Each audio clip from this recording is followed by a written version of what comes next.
Coach, obviously it's a back end with San Antonio. They gave you a little bit of challenges early on in the game. What kind of switches can the fans expect here tonight out of the team going into the final game of the weekend series? Yeah, I think what we went over here as a team is when you've played as much hockey as we have, you also have to rely on your team structure a little bit more. And I thought we kind of disconnected ourselves, really in all three zones. And, it wasn't for a lack of effort, but, we weren't really, together in a lot of areas. And in turn, it resulted in some poor execution at times. And it was tough for us to string multiple good shifts together. So, the stuff we went over was some simplification, some routes in our structure, without, throwing the world at it. It was all stuff we know.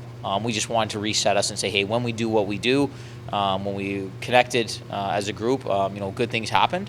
But when we, kind of went off script, so to speak, it just killed some of our momentum, and it's important to get back on the same page. Gavin was able to pick up an assist in the game. He's had some good run for the hockey team as of late and helping to contribute, but specifically that power play goal. Just talk about the way the power play has kind of progressed for this team, and against a team like San Antonio, how critical it was to get that goal. Yeah, it was a big goal.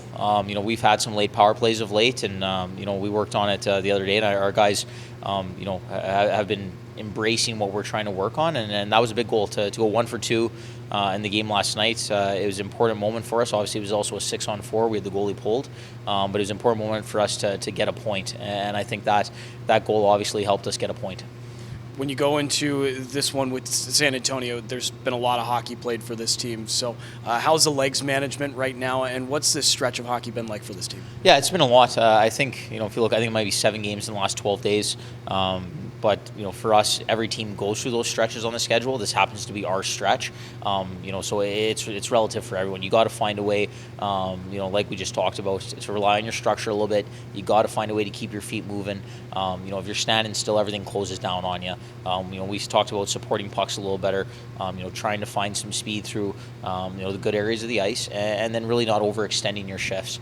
Even if you are in the O zone, you can't go all in on your first shift of the game for a minute shift in the O zone, and then you get a bad change coming back. The games are too tight, teams are too structured. You got to really do the little details, especially if the legs don't feel quite as fresh as they normally do. The little details and tangibles, they'll add up to the big thing. So for us, it's just recentering. We got to get talking on the ice a little bit more, and that'll help us find our way through. One of the guys also who picked up a goal in the game last night, Rhett Gardner, just what's it like to get him back on the board? It's been a while since we've seen him find the net. Yeah, you know what? Great goal. He's a big body. He went to a hard area. He got rewarded for it. His game has gone in the right direction, I'd say, over the last probably 3, 4, 5 now, and we're happy to see that. He's moving his feet, and that's something that we've been talking about through the team. So he worked hard to get to a good area, and when you do that time and time again, those are the ones that'll start to go in. And it was important for him to get that one off his back, and he'll be fine here moving forward.